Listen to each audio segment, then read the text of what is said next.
Hello and welcome to Athletic Therapy Now, a podcast for athletic therapists by an athletic therapist. My name is Ashley Burr and I will be your host. Thank you for joining us today.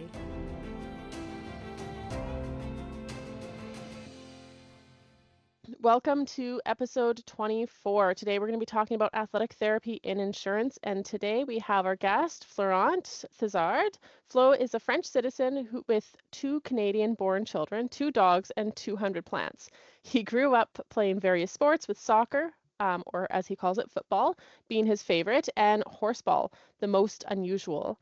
He has worked as an athletic therapist, a university instructor, and now within a corporate setting at Manitoba Blue Cross. Flo enjoys photography and has a knack for procrastination. I don't believe that one bit, but I do have to come back and ask you about the 200 plants. Some would say it's too much. I would disagree with all those people. The right number of plants is N plus 1, N being the number you currently have, so I'm one short. You know, you don't have any plants in the video right now, so I'm surprised by that. Lies. I should tell the truth to your viewers. Fake news, everybody. Behind me is 1 plant. Oh, there you go. No, this is the worst room for light in this house, and I've learned throughout the years to treat them right. So most of them are by the beautiful windows or into the grow lights downstairs. That's really cool. I wish I could have plants. My cat eats any plants that come into the house. That is a risk. None. Yeah. We made our pets a little sick. Luckily, over the years, we've avoided the worst ones, but not all of them. They got to a couple. Oh, that's too bad. Well, hopefully they survived it. Yeah, exactly. Yeah. That's why I don't feel too bad about it. Still got a bunch around. Yeah, just no lilies. We've learned again a couple lessons. Yeah, good. And then horseball, I had never heard of it. After I read your bio today, I went and looked it up online, and my first thought was, well, how do they get the ball if they drop it? And that's a great question. Also, quick aside, that's the only reason it's in my bio, is to get 1 or 2 more YouTube views to the cause. It's a great sport. The saddles are maybe the one part of the sport that aren't clearly shown in pictures you would see on Google. They slide to the side. So the ball's on the ground, you're very much on a tall animal, but you're able to almost be sideways compared to the horse, get down to the ground with your hands, pick up the ball that's in the harness, and just keep going on and playing that crazy sport. That's super It's basically cool. Basketball on a horse. If you've never played it, which I assume is most of your audience, basketball on a horse in a nutshell, but it's a soccer ball in a leather harness that does drop to the ground eventually. The nerd in me wants to say that it's like Quidditch on a horse. You know what? I'm never going to compare it to basketball again, because there is no dribble, and the hoop that I think of in basketball, it's actually closer to the Quidditch thing. What do you call it in the Harry Potter universe? The hoop, I guess, is what I'm saying. I can't remember. I think it's just the goal. Okay, cool. We'll go with that. Yeah. So that's that. It looks a lot like that in horseball for sure. It's way bigger than a basketball hoop. And it is just suspended above ground in a way that, again, is closer to the Harry Potter folklore. So great comparison. Where is it a popular sport? So popular might be a stretch. I'm tempted to say everywhere there are horses, there's the potential for horseball. I grew up in France. That's where I played it. I'm aware of a few other countries in Western Europe that play it too, but I never played at the international level beyond those borders. So actually, I don't know if it's played in South America or not. I would hope so. Is it a sport that's played in Canada? I never looked it up. My horseball days are long behind me. I did that as a kid, and so I never looked it up. I don't think I'm ready to get back in that universe, to be honest with you.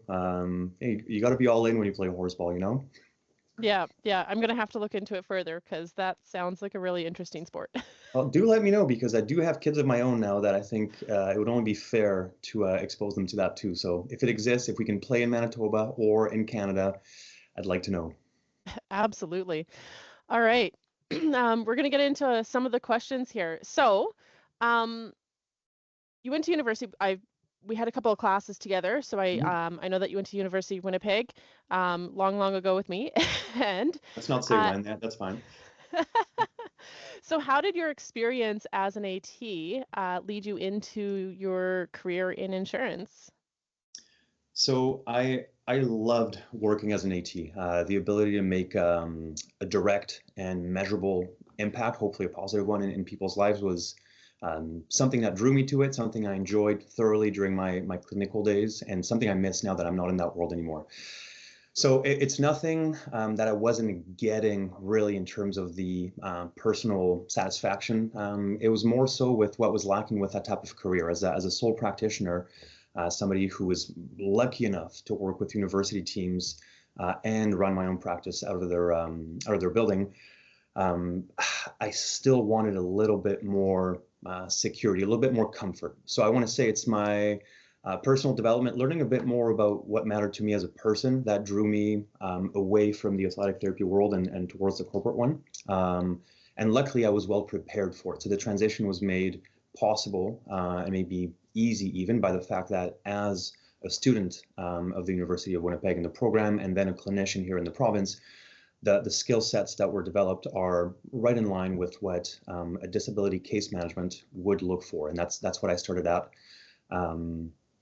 with Manitoba Blue Cross. Following a conversation with a friend, I was happily working as an AT, but starting to think about starting a family, advancing my career, what scaling would look like in various ways. And we had soccer practice together. And he told me he was still working as an AT casually, but also full time for an insurance company. And it sounded very comfortable.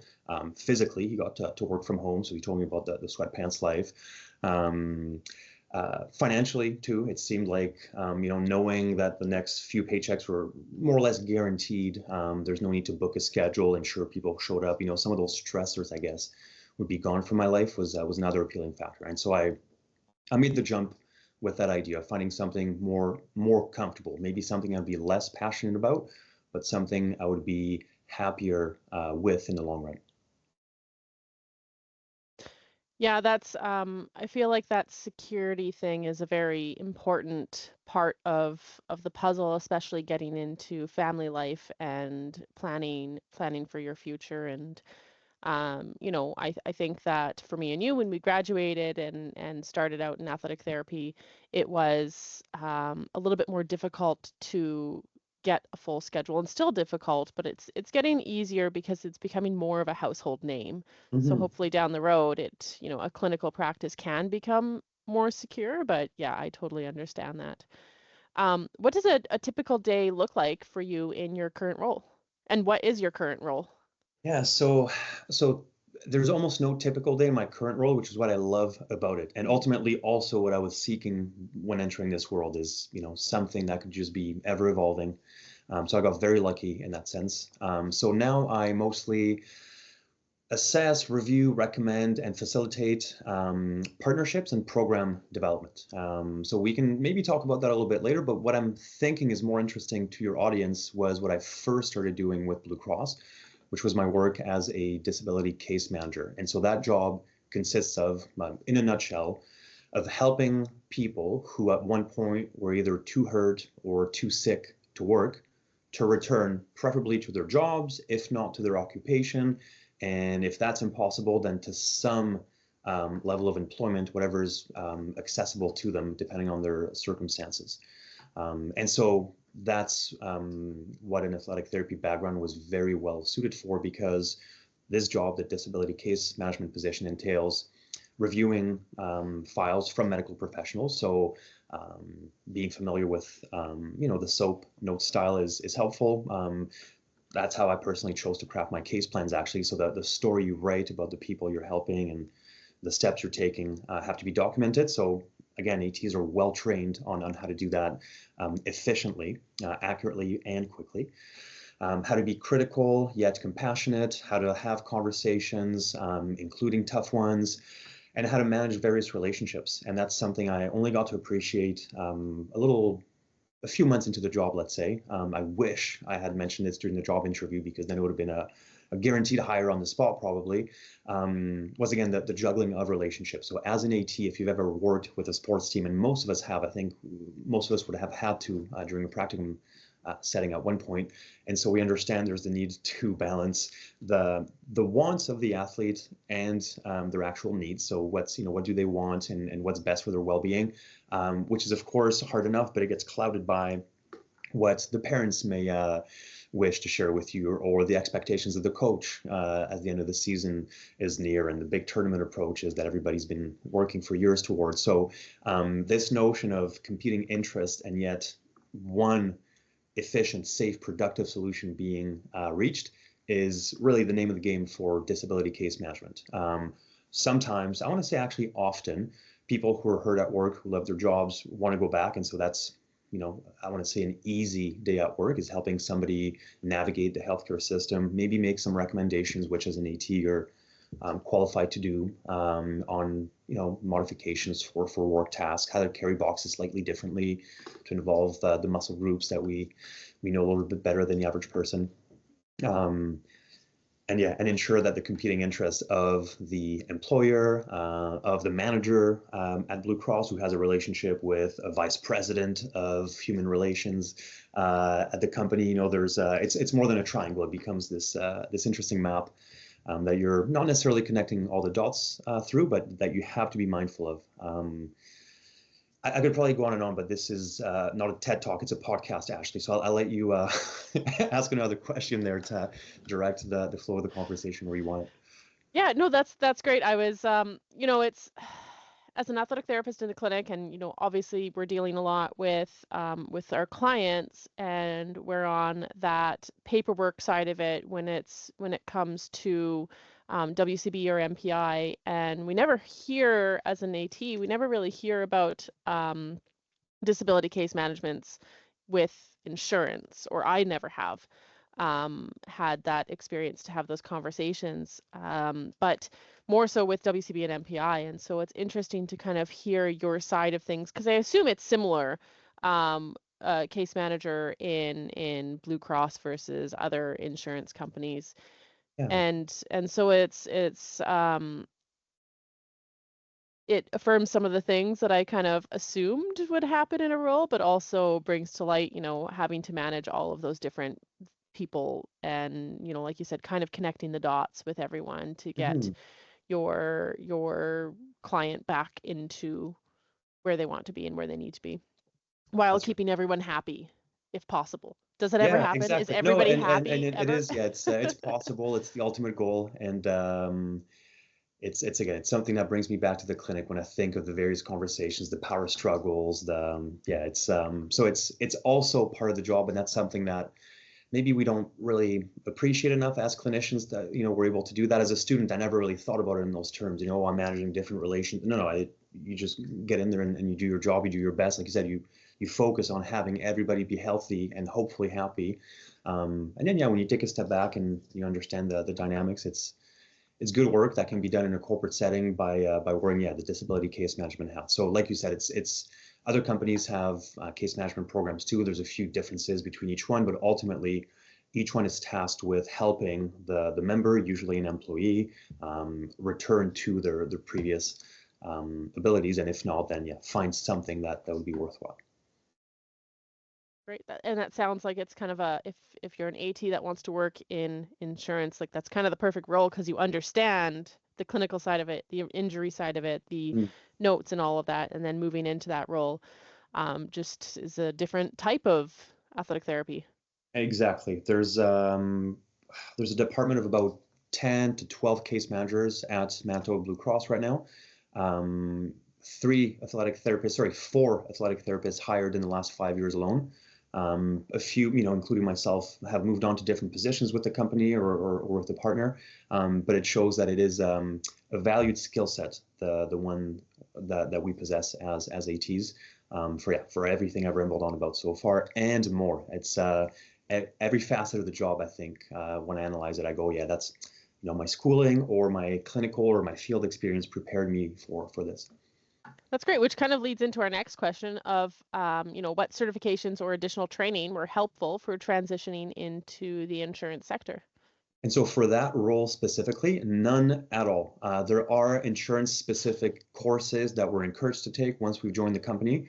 I've taken a few, and I'm glad I have, because, again, for those conversations with employers, or maybe for those wishing to enter new roles, take on new responsibilities within the company, of course, it's helpful to know what a premium is and to understand which governing bodies are ensuring that things are done properly and But for disability case management specifically, the athletic therapy certification and experience is sufficient to step into it with already most of the tools. There is, of course, a learning curve, a rather steep one in many ways. But again, this is where, depending on the organization that you work for, it may really not even be present, this difficulty in adapting I'm alluding to.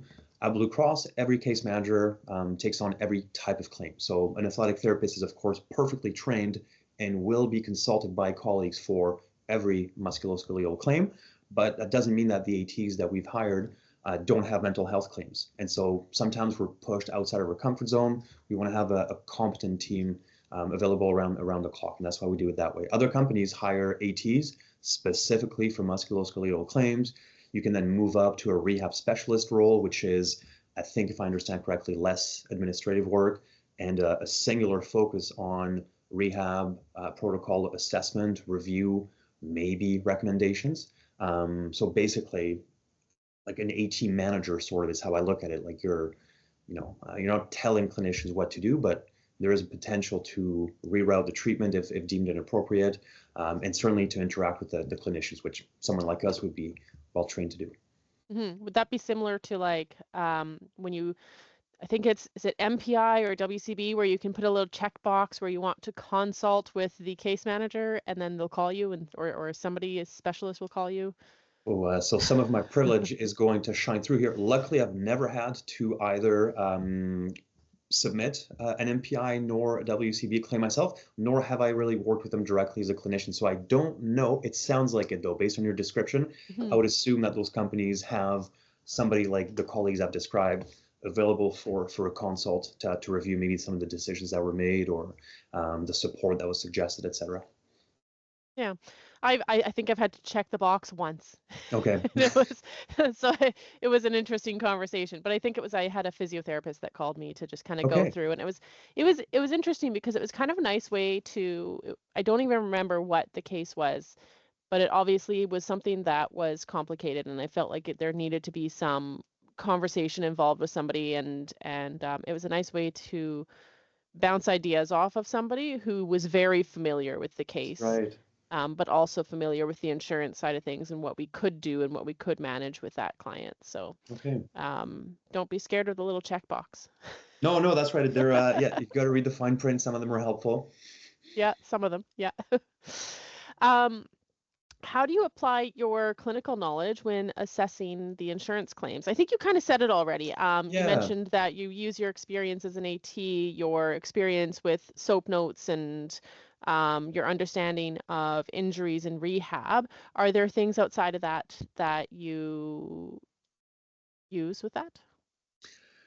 I might be brief here because I've expanded on this so much already. So not much beyond what I've shared already. The ability to assess a musculoskeletal claim accurately is, I think, maybe what is the most obvious answer there. So okay, something comes in for a rotator cuff injury.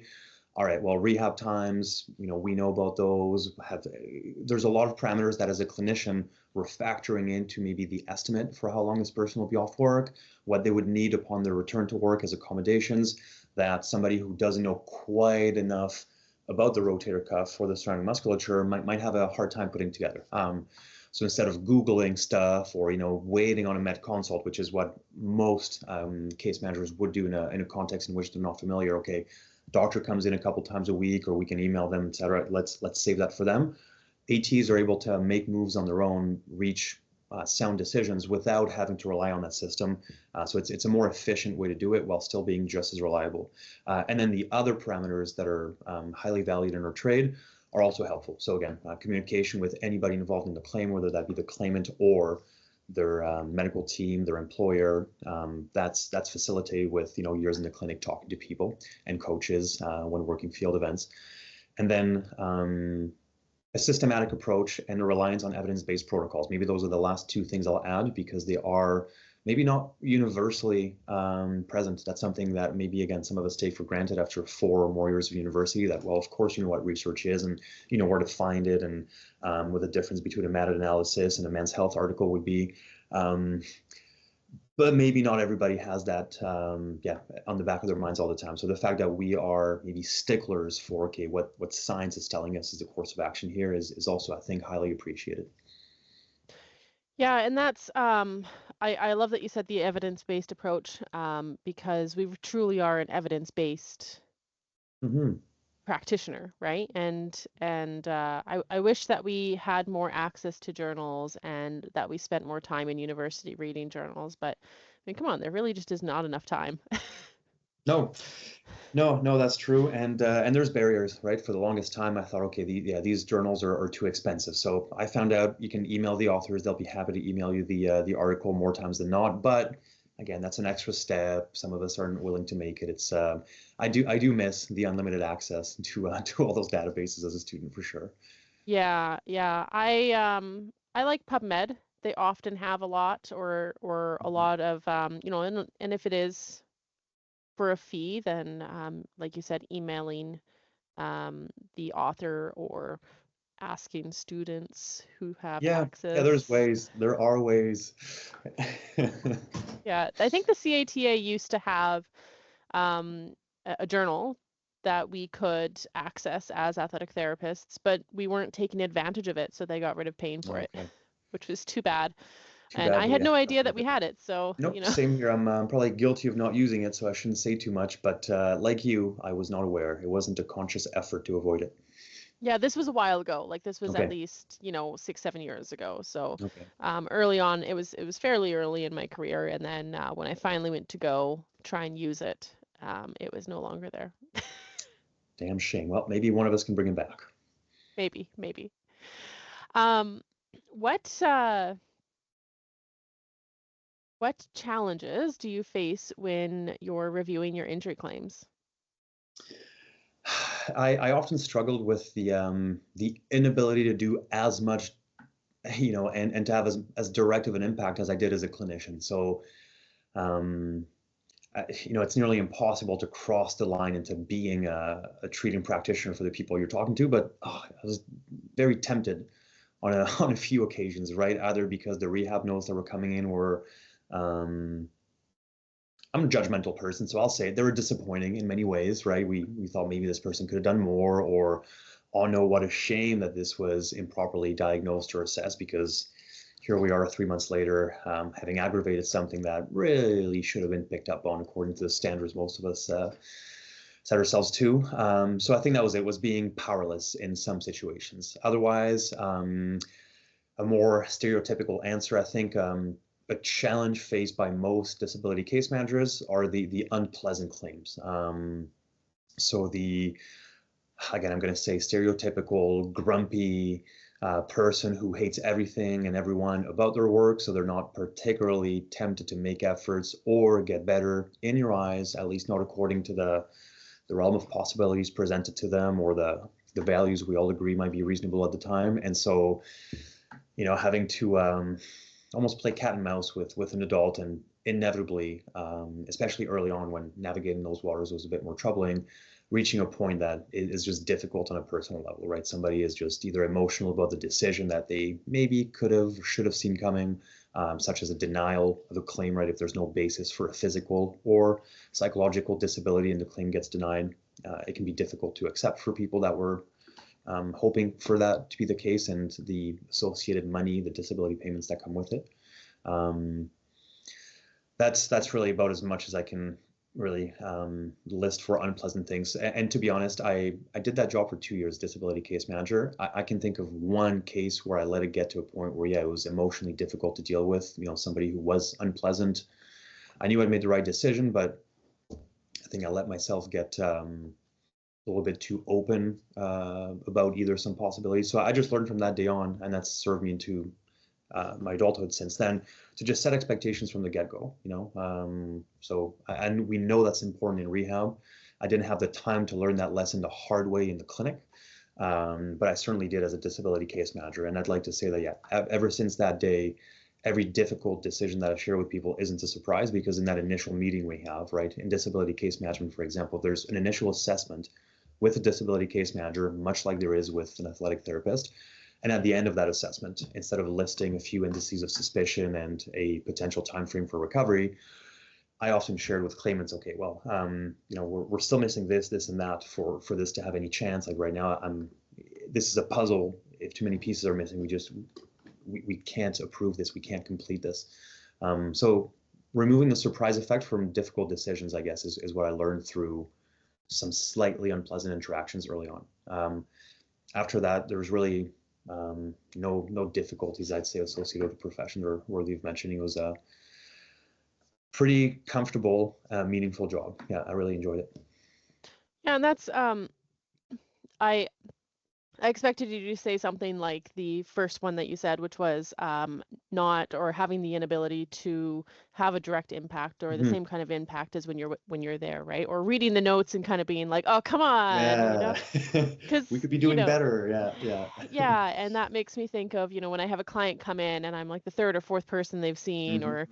and that's like, well, what did the last person do with you, or what has everybody done with you? And you're like, what, why? Like that doesn't make sense. Mm-hmm. Where you have that kind of questionable experience that somebody has had, that makes it tough as a another practitioner that wasn't there at that time, right? And then the setting expectations early. I mean, that's uh that's a hard one to learn. And Yep. it's the first time you don't set expectations and something doesn't go the way you anticipate is, that's always a something you'll hold on to. I had a client that, different scenario from being in insurance, but I had a client that I was seeing her for, let's say, a back injury, and she asked me for some exercises, didn't even talk about any other injuries she had, Yep. didn't mention them, right? She comes in one day and she goes, well, I have elbow pain now. And I was like, okay. She goes, I had tennis elbow and I did this exercise. It was a plank. I did this exercise and it made the elbow pain worse. And it was a plank on a exercise ball, right? And she was like, and Oh, this is okay. your fault, right? And I was like, Ouch. okay, like when did it start hurting? Well, it's been hurting for the last month, but I kept doing all the exercises, All right, cool. Yeah. right? Like like things that you think are something people should know and Mm-hmm. understand and just obvious, right? You really have to explain it to people and set those expectations, you know, or even like set guidelines, right? Yep. Or even just with injuries, if your pain gets worse, stop doing what you're doing. Let's Mm-hmm. take a step back, let's reevaluate and continue on. If some random injury crops up that you had that you didn't tell me about and it gets worse, you should probably tell me about it. And so it's setting those expectations at the beginning can be really important because people will come back angry if they don't follow the same expectations and understand what you're looking for, what you're doing, and you'll always remember that first time that you didn't set expectations. Oh, exactly. That's yeah. Emotional acceleration is something you want to avoid in a lot of settings, especially when difficult decisions are heard. So to go from high expectations to a low reality, let's say, is brutal. So let's adjust them right off the bat, those expectations, and usually communication benefits from it. The end decision being shared isn't as painful. Yeah, yeah. I'm a firm believer that, 90% of the problems out there are due to poor communication. And Oh, no so doubt, just no doubt. it's like you watch a movie and you're like, come on, if you just told them.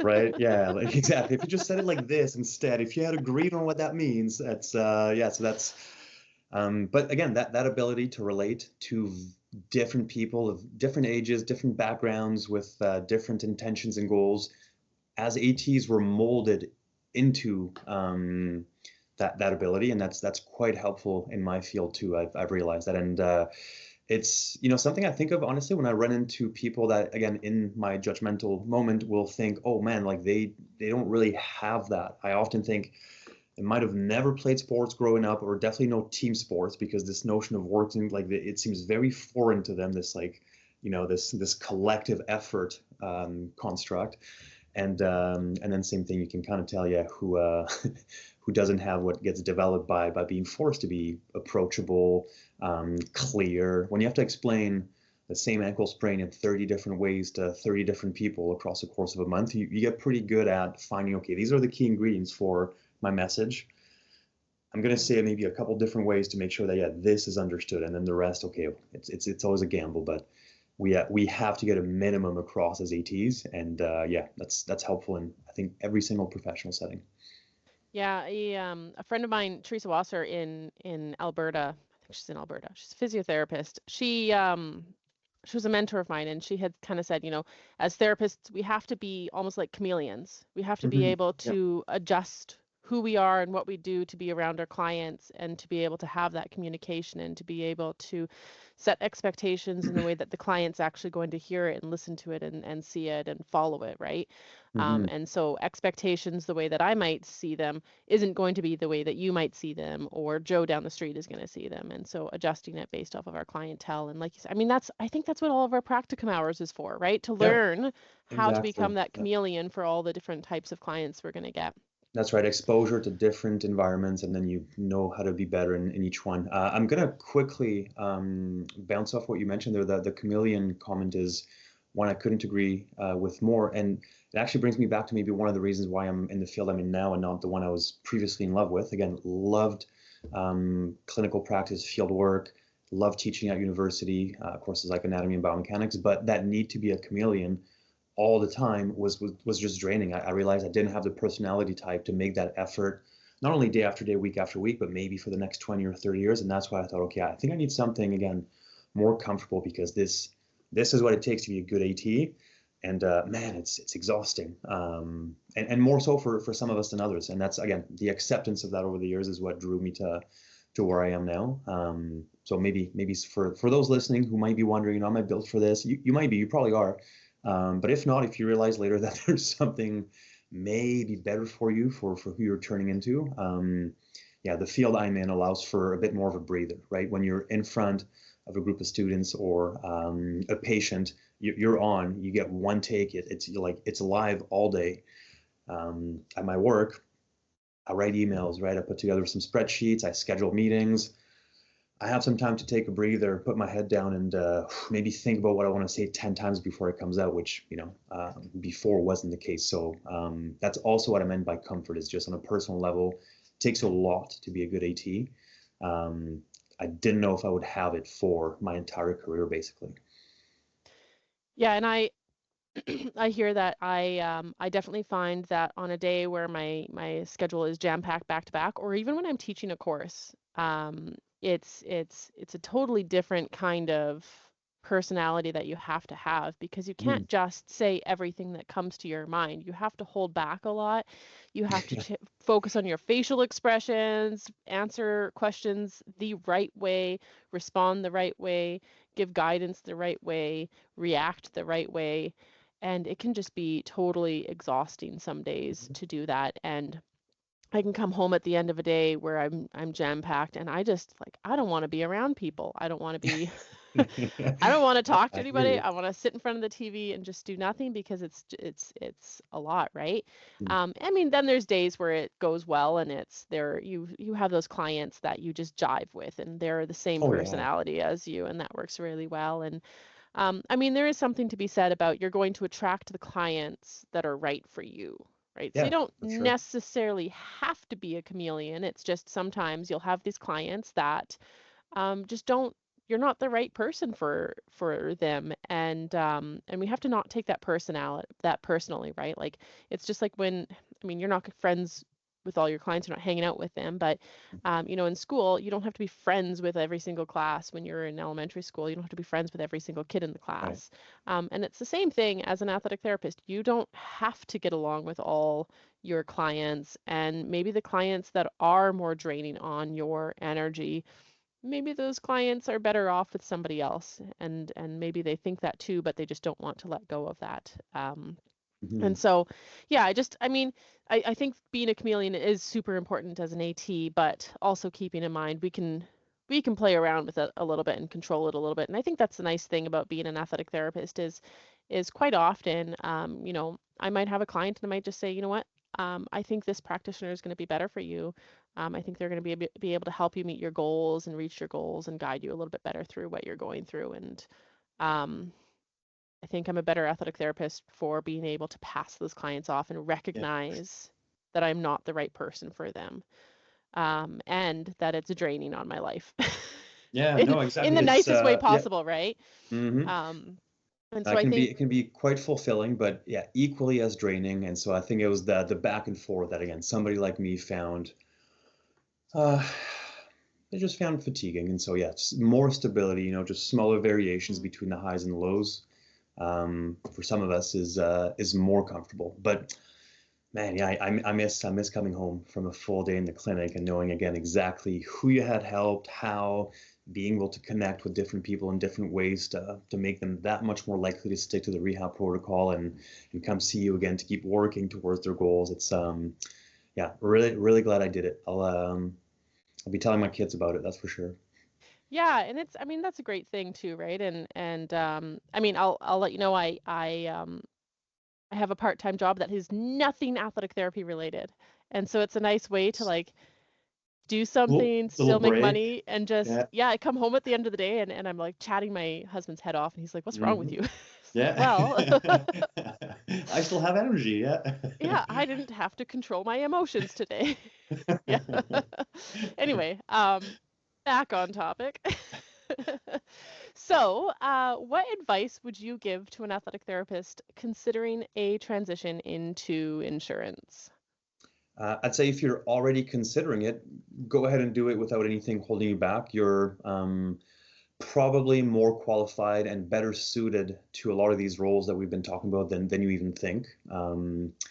And I would also encourage you to reapply if it doesn't work out the first time. I had submitted an application for my job, I think a couple of years before I actually took it seriously. And I'll admit, it wasn't a very good cover letter at the time. It was sort of, going fishing on LinkedIn for job interviews to sort of see what's out there. Like it didn't invest myself into it. So I wasn't crushed, but I didn't get a call back for an interview. And then a couple of years later, I did with the same company for the same role. It went very well. And we've been talking about it for an hour. So try again. Sometimes they just want to see a little bit more experience. Sometimes they want to see a properly written cover letter. Sometimes, your application might fall through the cracks, or 1 year they're looking for a mental health specialist, maybe somebody with a social work background. That's not you. A couple of years later, musculoskeletal claims are a hot topic and you're in demand. So, yeah, don't take the first refusal or denial or lack of callback as too discouraging. Reapply. There's probably a lot of corporate jobs out there for somebody like you who has gone through everything you have already on a part-time basis too. So just to go back to what you said there, Ashley, to echo your comment about maybe seeking balance through part-time work here and part-time work there, that can also happen in our field. There's a lot of remote work opportunities. A lot of companies keep growing those departments as the population of the country and province keep growing. So it seems to be a rather steady field. I don't think disability insurance or maybe health claim assessment, if that's another stream of the insurance world you're hoping to enter, would be going away anytime soon. Sounds like a really good opportunity for ATs just trying to navigate as they get started and get into part-time work that's a little bit more stable Mm-hmm. over clinical work if they're just starting out or looking to build up their practice again. That's right. It's a great opportunity for that category of people too. Yeah, I think it's going to put you in touch with the right people. There's a lot of folks that you'll talk to as a disability case manager that might be able to influence your career down the road too. I'm not going to out anybody here because I was specifically asked not to, but I've been offered, I should say, teaching and athletic therapy positions since I started my work with Blue Cross, respectfully. But yeah, those would have never happened. I don't think had I not been in direct contact with him about a disability claim or a certain line of benefits that then took the conversation towards an opportunity. So nothing happens in a vacuum. You put yourself in that world, you're going to be talking to a lot of people. There might be something good that comes out of it. Yeah, absolutely. And was there anything else you wanted to add before we sum it up? No, no. Just to close it, maybe with a bit of symmetry. We started talking about plants. If any of your listeners have fewer than 200, get on it. They're great for the environment. Yeah, starting with you, Ashley. So there's probably room for more plants in your house. Get one at least. I have one at the clinic. That's a good start. That's a very good start. I'm proud of you. In the summertime, I will get plants and I put them outside, and I have almost, my husband would say too many. You can never have too many, but I'm a summertime plant person because the cat will destroy them and rip them out and spill them everywhere, and so we've learned not to have them at home. But I'm a summertime plant person. You know what? That's they're a gateway into indoor plants. Because then you get attached. There's going to be one outside that you're really proud of that you don't just want to sacrifice to the gods of winter. Why would you do that? Something you cared for months, watered probably weekly, if not daily. You're just going to let the elements get it? No, you're not. You're going to bring it indoors. It's going to become your favorite plant, and that's how people end up with grow lights on every floor. So, um, the last couple of years, I've brought a couple of plants into the clinic because I can't have them at home. So I Nice. bring them to the clinic, the ones that I really want to survive the winter. And last year, I think they were pepper plants, Oh, like those like little yeah, yeah, chili yeah. pepper plants. Cool. It was gifted to me by somebody at the condo I used to live at in Ile-des-Chênes, and it developed. It was almost overnight. It developed like all these, what are they, aphids? Oh, These yeah. stupid little bugs. I couldn't get rid of them. Like they were covered in, I threw the plant out. I No, was that's the so rite of sad. passage. We've all been there. No judgment. Yeah, there's the bugs. There's the overwatering. Again, we may yeah kill or injure a few plants along the way. It is well worth it. It's a journey towards more plants everywhere. It's yeah, you're on the right path. Keep going. Yeah. If you kill a plant, you're on the right path. Is that what you're You owe the saying? world two more, just so you know, but that's fine. If you double, yeah, you'll keep the world going with plants. Yeah. Yeah. I do want plants. I do. Yeah. Eventually There I'll we get go. there. If somebody wanted to contact you, how could they contact you? The best way is probably just through Blue Cross. Yeah, if for any reason you'd like to chat further about any of this, if maybe you applied and you want me to put in a good word, I will do that for anybody from the U of W Athletic Therapy Department. Let me know. Yeah, reaching out to my company to then be redirected towards me is probably the best way to do it. Otherwise, it's just personal information and nice try, Ashley. I'm not putting that on the internet. Had to ask. Well, you did mention a YouTube video on horseball. Mhm. Is there actually a YouTube video on the None of horseball? me. No videos of me on a horse, sadly, Oh. or actually, yeah, no, great for me. Um, all you'll find on YouTube are maybe silly videos I've made, some with Blue Cross actually about commonly encountered questions in the clinic, about ankle sprains or does a helmet stop you from having a concussion? That's what you might find, but sadly, no horseball. Give yourself more credit than that. They're not just common. They have all the dad jokes in them. Okay, thank you. Appreciate that. That's I should be proud of at least that. That's true. I've embraced that entirely. Two kids. I don't have a reason to stop those jokes. Yeah. I've enjoyed those videos. You should make more of them. Oh, well, thank you, Ashley. I might. All right, we'll sum up what we've talked about today. Oh, I lost my notes beginning. Okay. So today we started by talking about, what kind of, how your experience as an athletic therapist led you into your career in insurance. And you started off by saying how much you really loved athletic therapy, but you wanted that security. And I think that's common for a lot of people. And um, having the security of a regular paycheck is nice. And I mean, I don't have to talk more about that because I think we all understand that side of it. I think that's really important. And then you felt that as a student, you had as a student athletic therapist, you learned all of these different set of skills, and that helped you to navigate getting into insurance because you already knew what you needed to know to get into it. And starting off as a disability case management, I didn't actually catch what you said you were doing now. Was it It's been a couple of roles, but it's yeah. wellness program leader for a couple of years, and so that's what got me to dabble in community well-being, and so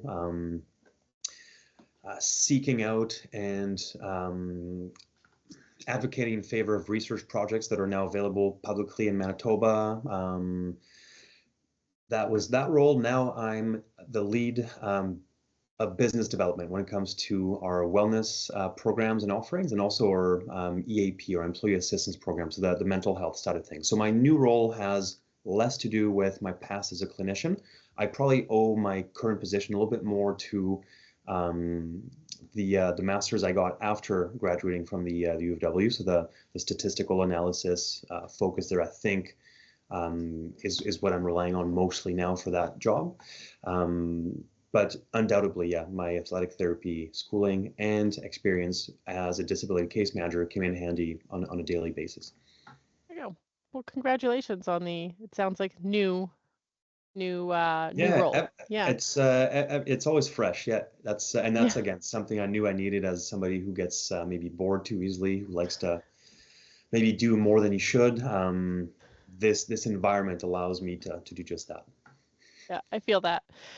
Oh, great. So then we got on to talking about what a typical day looks like for you in your current role, and it sounds like it's kind of a little bit all over the place, which is what you wanted. You wanted to be able to change things and not have the same thing every single day.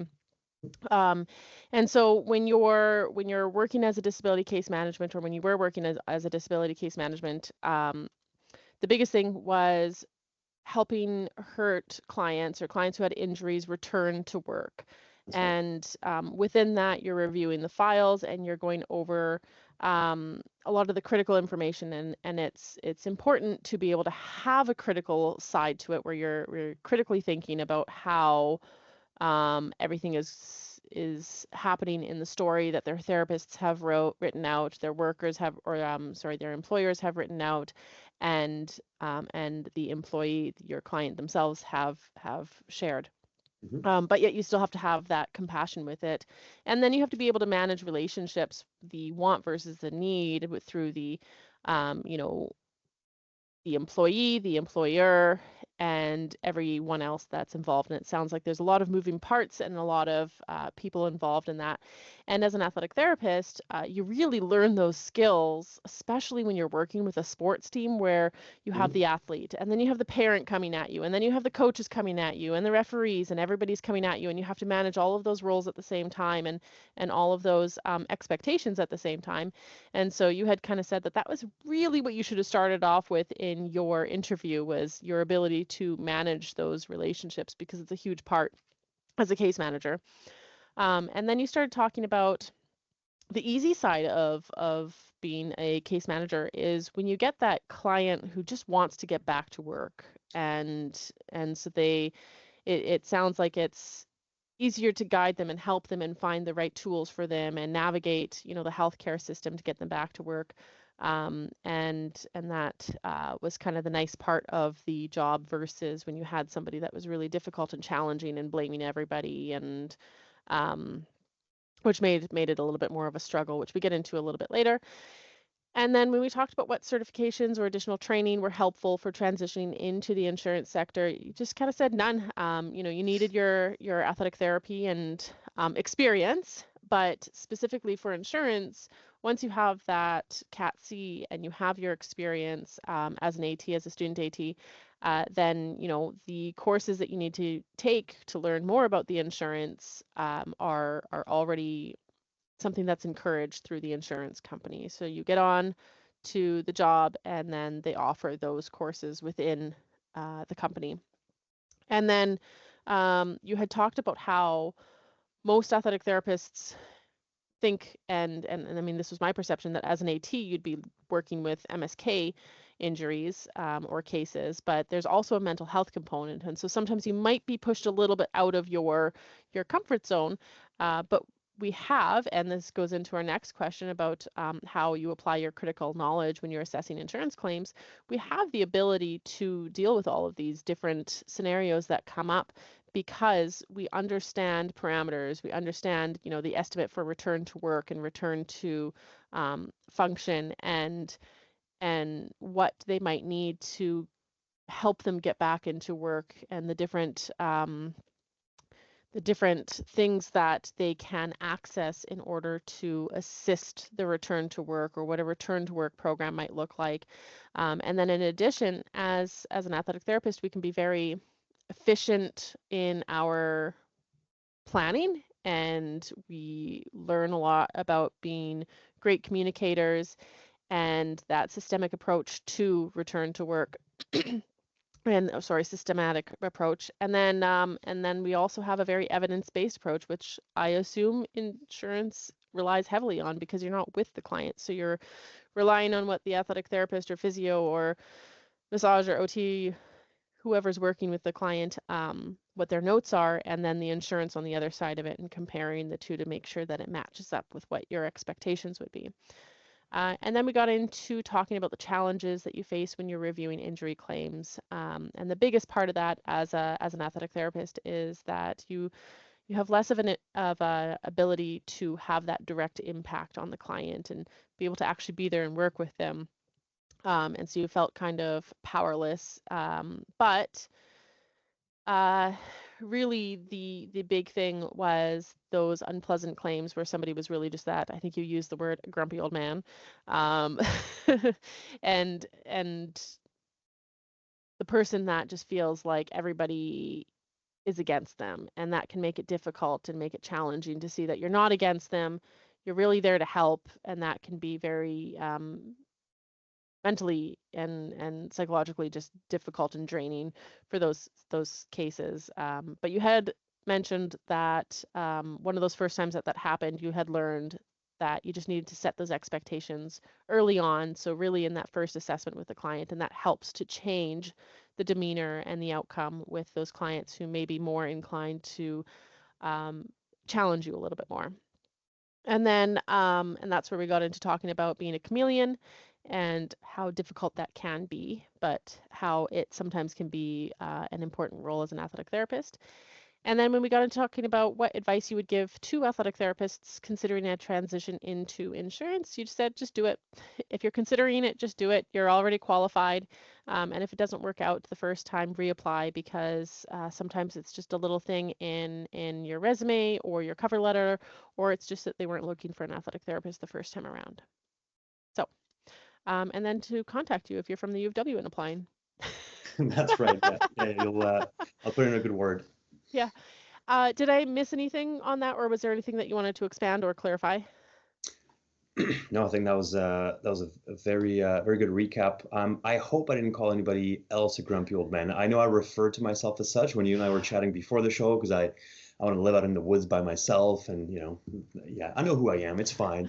But I did also allude at one point, I remember, to claimants that don't get along with their bosses, their coworkers, and so maybe there's a grumpy environment there. I hope I didn't Okay. go beyond I that because yeah, maybe some of us feel that way. But ultimately, what I try to tell myself too in those difficult situations is there's a lot of unhappiness there. So all right, why and what can we do about it? We always found solutions, even with grumpy old me on the other end. I don't think you did. I think it was me that in my head I was thinking of what's that movie where the guy just sits on his front porch with like a rifle? I'm picturing Clint Eastwood. That's who I'm picturing Yeah, too. and Yeah. what movie would that be? Probably Gran Torino or something. Yeah. Yes. That Yeah, one. that's That exact movie. well, That's I'm what I'm headed picturing. straight there. Yeah, I don't have a gun yet, but I've got the attitude. Yeah, no, same. Yeah, so if sorry for putting words in your mouth of grumpy old No man. worries. But that's what I imagine. And I know not everybody's like that, and I can understand that difficult environments can also make for more challenging cases. And Um, that's something that we've dealt with as ATs, right? We've got patients in the clinic who we might not vibe with, or who just don't want to be there because somebody asked them to be there, and so we're used to situations that can be unpleasant, especially if interests are colliding maybe. So once again, the profession prepared me for that in the corporate world, and now it's only every once in a while in Teams meeting that I have to pull those skills out of the bag. there you But yeah, go. rarely. Yeah. Perfect. Well, thank you so much for coming on today. I really appreciate you taking the time to chat and to share your experiences with us and all your knowledge. That was great. I really appreciate it. It was a pleasure. Thanks for having me, and yeah, I hope it helps maybe a future grad or a practicing AT out there who is just short on options and ideas. There's maybe more there than you would think. Absolutely.